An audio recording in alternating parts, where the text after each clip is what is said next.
요한복음 18장 1절에서 11절까지 보겠습니다.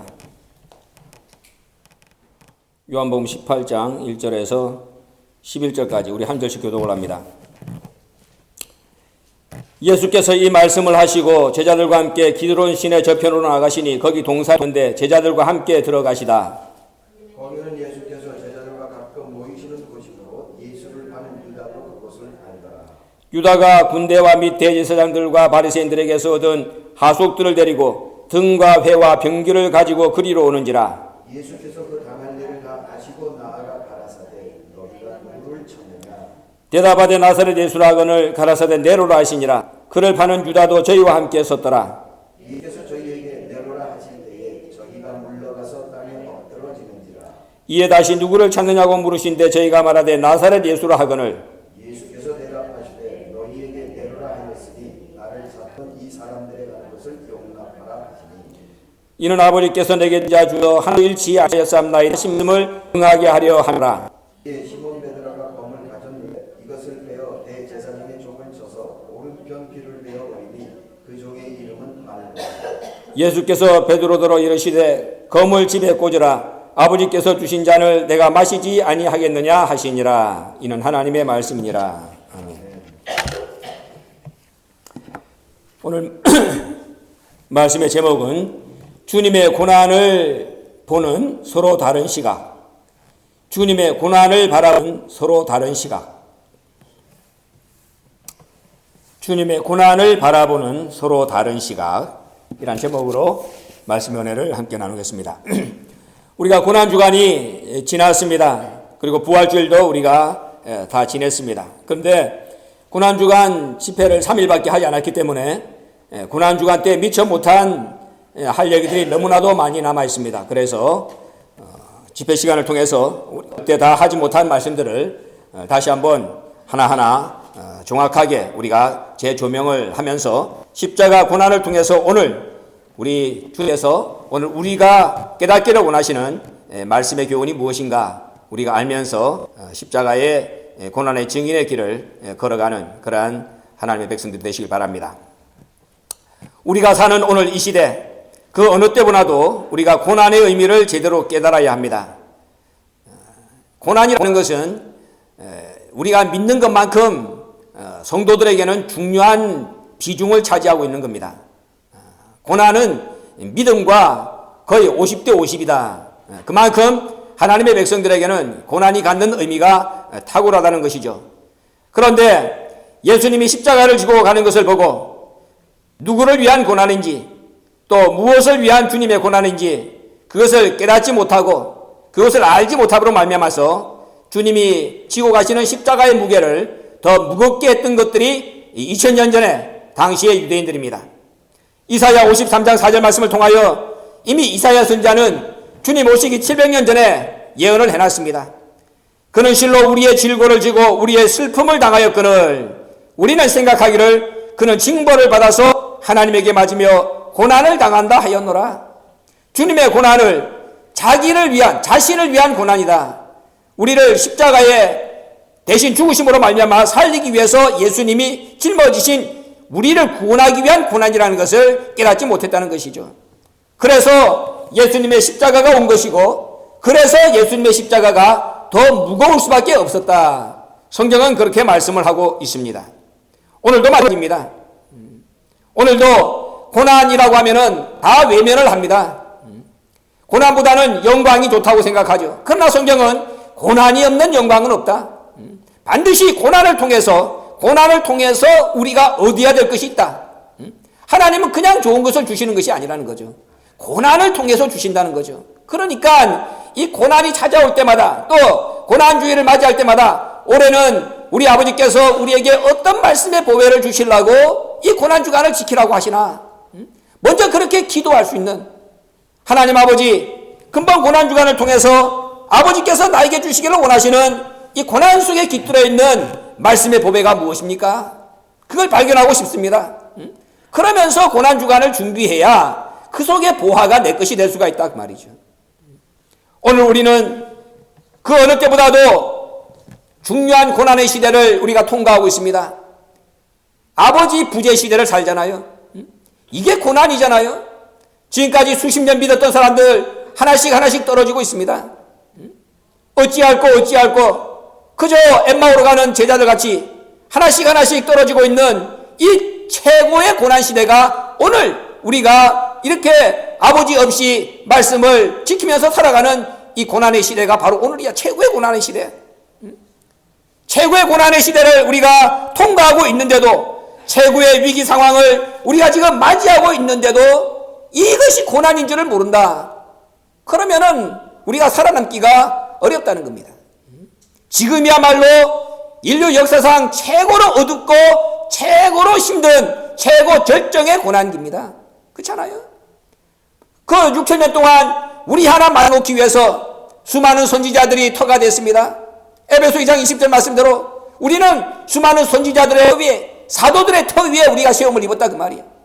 우리가 이 자리에 있기까지 히브리 11장 39절 이하의 말씀 보면은 수많은 선지자들은 다 약속을 받지 못하고 증거만 받은 사람들이야. 오늘 우리가 약속의 자녀가 되어서 이 말씀을 성취해야만 그들도 온전해진다. 그런데 우리가 그 마지막 주자로서 부르심을 받아가지고 마지막 작은 책의 비밀까지 먹었는데, 우리가 아버지 부재 시대 속에서 그렇게 6,000년 기다려왔던 하나님의 뜻에 종지부를 찍어드려야 될 저희가 깨닫지 못하고 흔들렸다. 그러면은 6,000년 다 쌓아왔던 탑 전체가 무너지는 위기 상황이에요. 지금 우리가 몰라서 그렇지 우리 앞에 터가 되었던 그 수많은 선도와 사도들이 지금 얼마나 전전긍긍하고 있겠습니까? 그잖아. 우리가 잘못이라도, 혹시라도 잘못 생각하면은 이 탑이 무너지는데,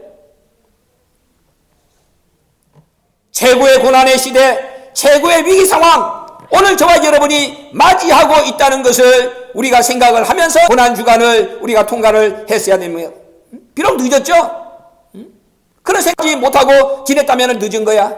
그러나 오늘이라도 다시 한번 고난 주간을 통하여 아버지께서 오늘 나에게 주시기를 원하시는 말씀의 교훈을 깨달으면은 그 고난 속에서 영광의 꽃을 피울 수가 있다 그 말이죠.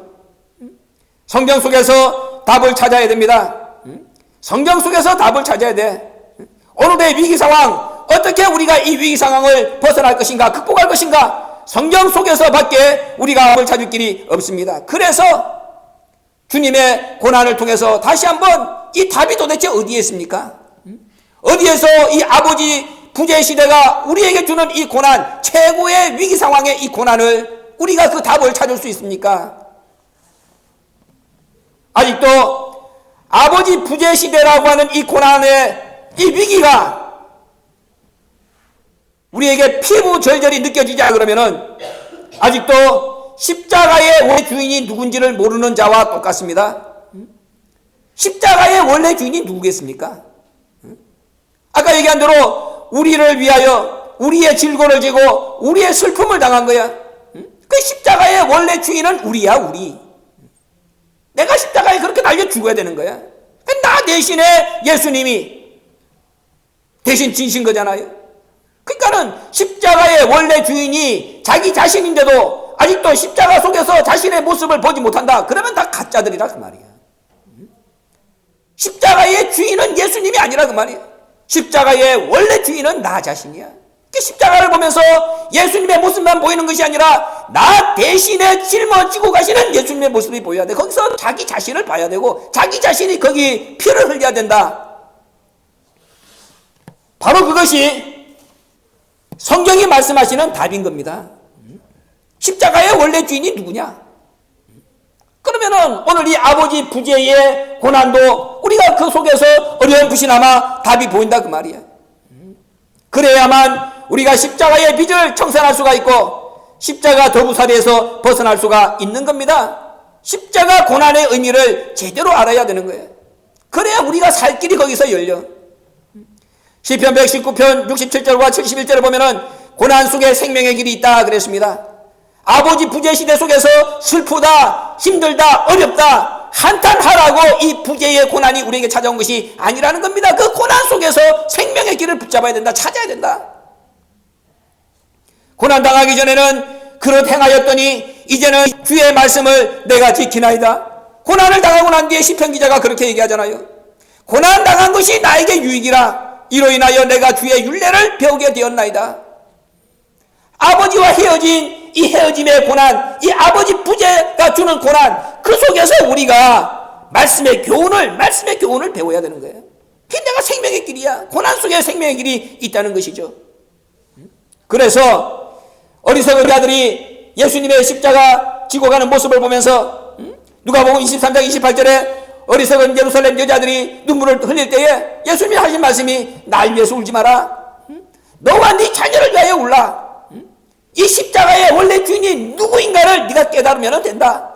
예수님이 그렇게 가르쳐 주셨듯이 그 말씀은 오늘 우리에게도 똑같이 적용되는 말씀이에요. 예수님을 위하여 눈물을 흘리지 말라는 것이죠. 나를 위하여 내 때를 위하여 눈물을 흘려야 된다. 왜? 아직도 십자가를 통한 고난, 그 속에 깃들어 있는 고난의 의미, 그걸 내가 모르고 있다 그 말이지.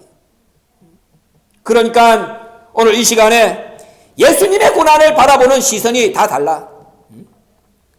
예수님이 주님의 고난을 보는 시선이 다 다르다 그 말이야. 예수님이 보기를 원하는, 우리 보기를 발견하기를 원하는 그 시선, 그걸 가져야 되는데, 예수님이 십자가를 지고 가시는데 예수님이 생각하는 것과 그것을 바라보는 제자들이나 그 다음에 유대인들이 바라보는 시선이 다 다르다 그 말이야. 그러면은 어떤 시선이 잘못됐냐 그 말이지. 그래서 오늘 이 요한복음 18장 1절에서 11절까지 이 본문을 통해서 같은 고난을 보는 예수님과 제자들의 서로 다른 시각, 오늘 우리가 바로 이 제자들입니다. 같은 고난인데 그 고난을 예수님은 어째서 이렇게 받고 제자들은 어째서 이렇게 받느냐? 왜 예수님은 이렇게 보기를 원하시는데 제자들은 핀트가 어긋나게 잘못 보았느냐? 이 서로 다른 시각이 헤어짐의 원인이 된 것입니다. 그 고난을 보는 예수님의 눈과 제자들의 눈이 똑같았다면 예수님이 제자들과 헤어질 이유가 없는데, 그 고난을 보는 시선이 서로 다름으로 말미암아서 예수님과 제자들은 헤어질 수밖에 없었다. 그럼 오늘도 마찬가지예요. 아버지가 보는 눈과 우리가 보는 눈이 서로 다르기 때문에 오늘 우리에게 헤어짐의 원인이 왔다. 그렇다면 비록 늦었지만은 이 고난을 보는 서로 다른 시각을 어떻게 하면 하나로 우리가 회복시킬 수가 있을까? 하나로 딱 만날 수 있게 할 것인가? 그것이 오늘 고난을 통하여 우리가 해야 될 답이라는 거죠. 답이라는 거예요.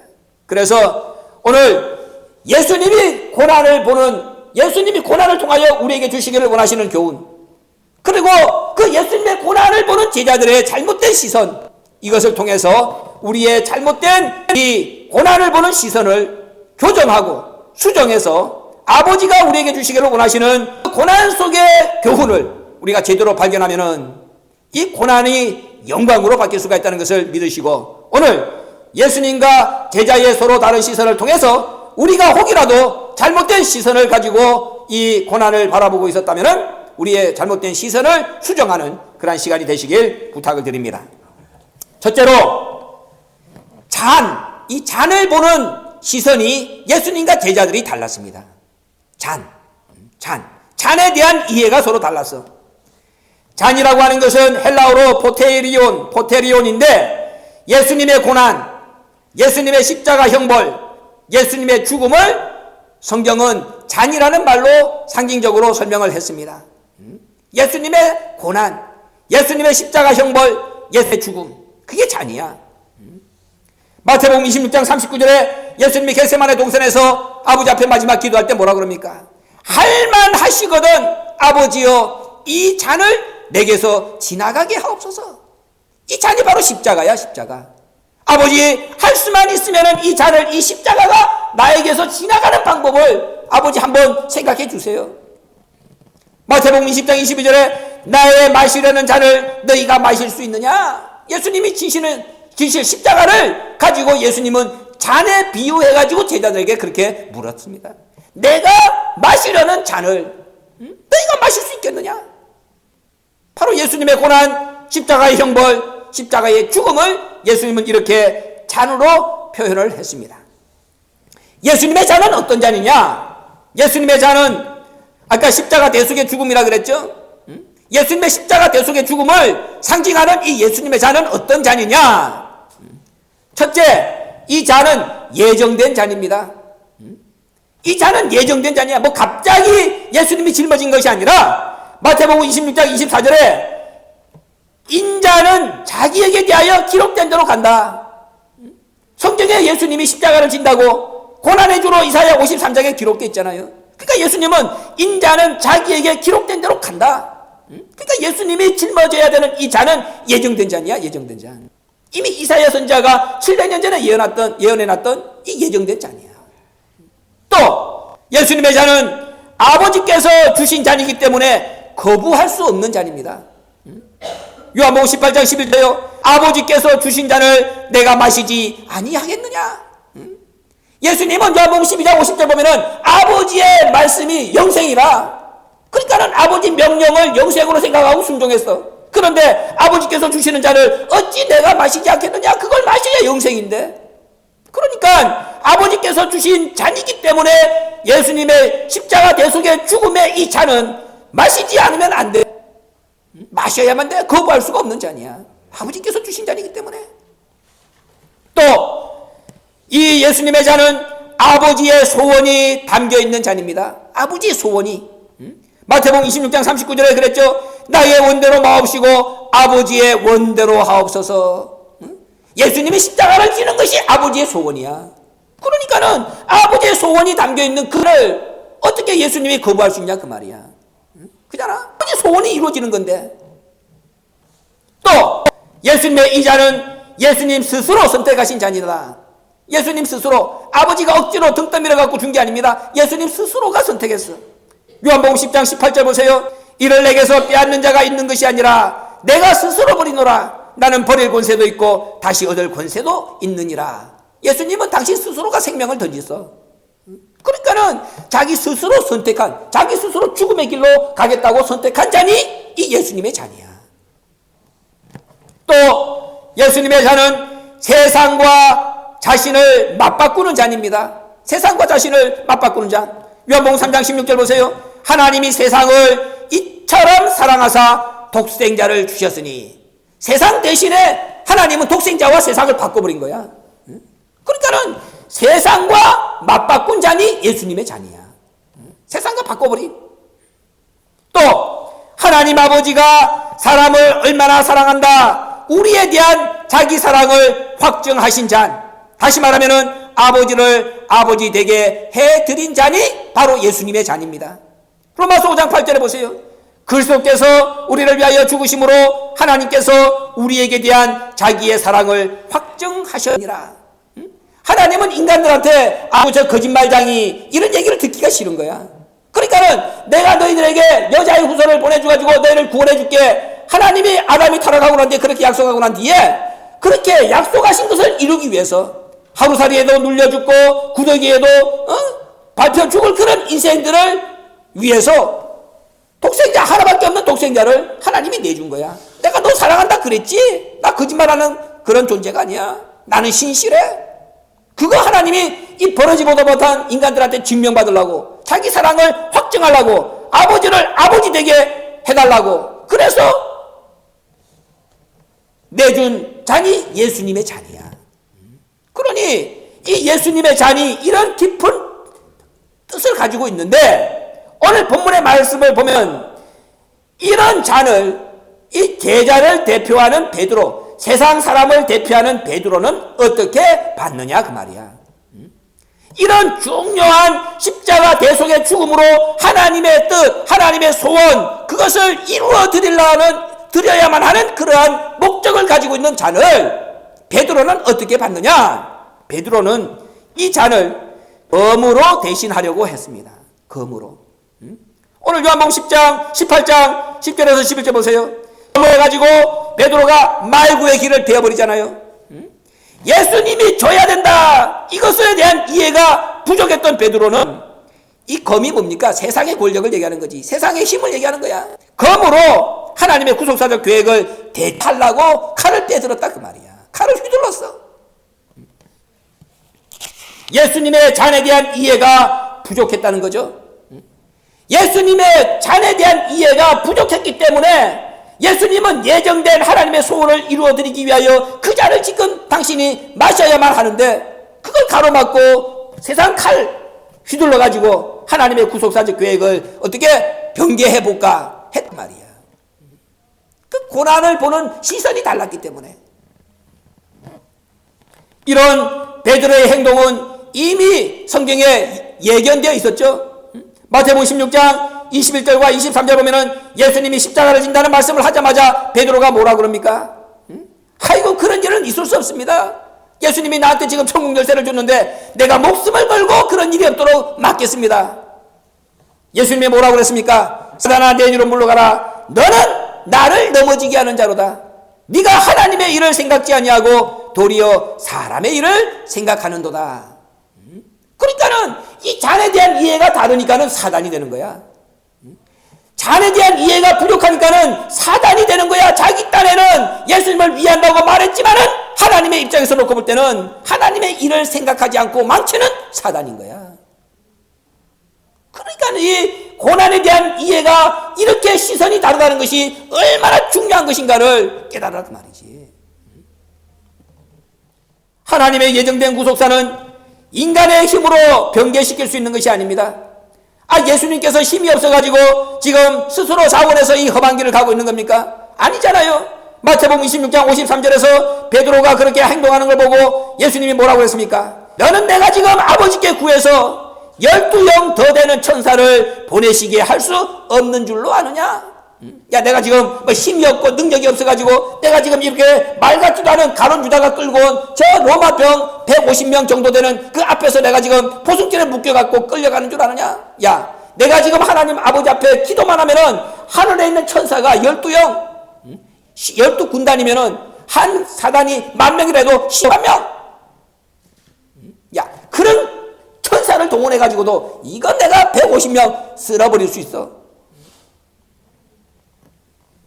예수님은 예정된 길을 가셔야 하기 때문에 그것이 당신이 가야 되는 길이고 그 길을 가기 위해서 예수님은 오셨기 때문에 그래서 지금 그 예정된 길을 가는 것이지 힘이 없어가지고 어둠에게 무릎을 꿇어가지고 가는 것이 아니라 그 말이야.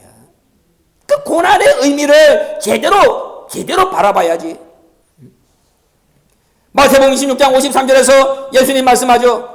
내가 만일 그렇게 하면은 이런 일이 있으리라 한 성경이 어떻게 이루어지겠느냐? 아버지가 나보고 지금 십자가를 지라 그랬는데 내가 지금 하늘에 12영 천사를 불러가지고 야, 나를 지켜라. 그러면은 성경에 이런 일이 있으리라고 한 하나님의 말씀이 어떻게 이루어지겠느냐?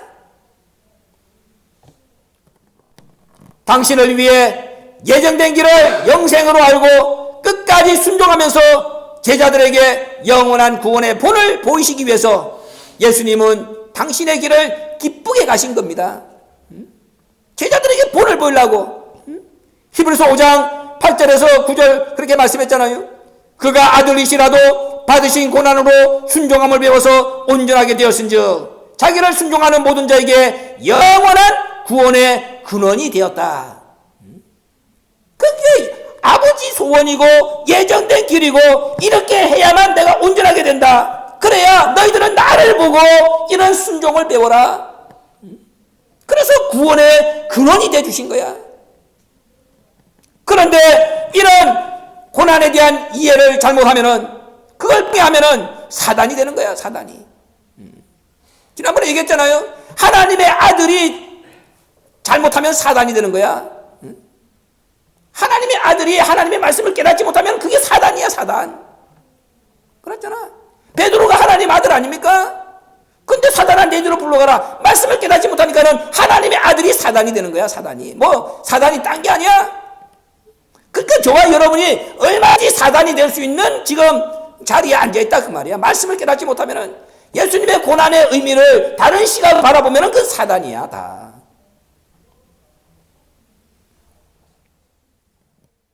베드로가 천국 열쇠를 받은 자리에서 갑자기 사단이 되는 거야. 손바닥 앞뒷면하고 똑같은 거야. 그러니 말씀을 깨닫지 못하면은 뭐가 되겠어? 오늘 목사님 하신 말씀대로 지혜로운 마귀 새끼밖에 안 그랬잖아. 지혜로운 마귀 새끼인 거야. 말씀을 깨닫지 못하면은.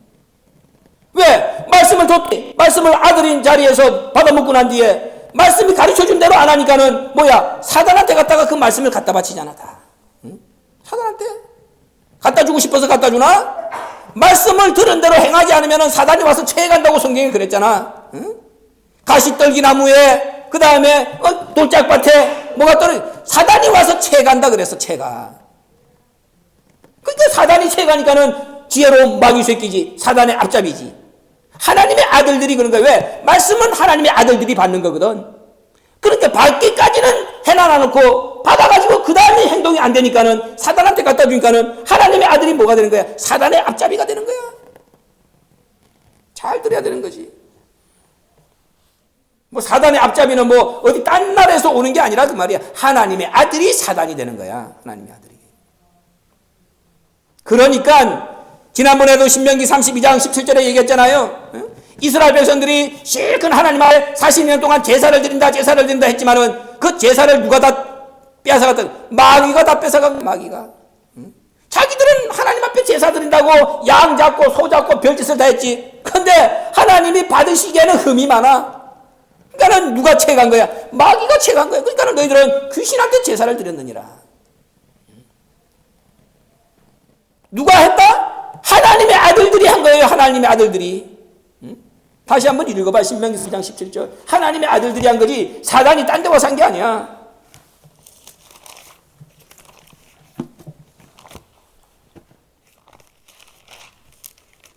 신명기 32장 17절 보세요. 그들은 하나님께 제사하지 아니하고 마귀에게 하였으니 곧 그들의 알지 못하던 신 근래에 일어난 새신 너희 열조에 두려워하지 않은 것들이로다. 알았어요? 하나님 앞에 제사한 것이 아니라니까는 마귀에게 한 거야. 누구야? 이스라엘 백성들이 그렇게 한 거야. 이스라엘 백성들이 하나님의 장자 아닙니까? 하나님의 아들들이 어떻게 마귀한테 제사를 드리냐 그 말이야. 그런데 하나님의 아들들이 마귀한테 제사를 드린 거야. 여러분들도 앉아가지고 제사를 드린다, 예배를 드린다 하고 하겠지만은 여러분들이 말씀 가르쳐 받은 대로 여러분들이 안 살고 하나님이 받으시는 흠양하는 제사가 안 되면은 그건 여러분들이 다 진짜 마귀한테 드리는 거야. 마귀한테.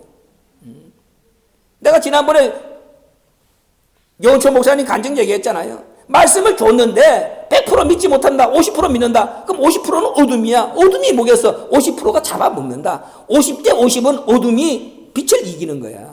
예수님이 말씀했잖아요. 이 세대는 어둠의 시대는 빛의 애들보다 어둠이 더 힘이 세. 뺏기는 거야. 그것도 모르고 앉아가지고 뭐 나는 말씀 50% 갖고 있다. 여러분 생각해봐. 마음속에 말씀이 남아있는가? 하나도 없지. 내가 왜 이렇게 살까? 말씀을 빼앗긴 거야. 그래 얘기하면 좌절할까봐 얘기를 안 한 거지요. 지금 말씀이 여러분들 속에 있냐 그 말이야. 말씀대로 안 사는데. 그렇잖아. 없는 거야. 없는 거.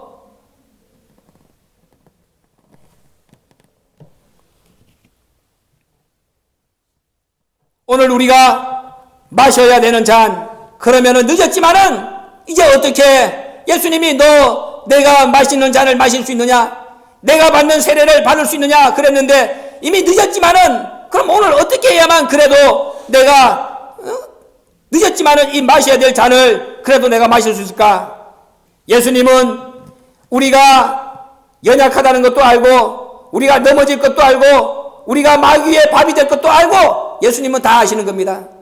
그 당신이 혼자서 다 십자가를 지고 당신이 갔다 할지라도 다 갔다 할지라도 아까 얘기했잖아. 십자가를 지고 예수님이 가도 저건 나 때문에 간 게 아니야 이렇게 생각하니까는 예수님이 혼자서 져봐야 또 십자가에다 예수를 2번 못 박는 일들이 얼마든지 벌어진다는 거 예수님이 알아.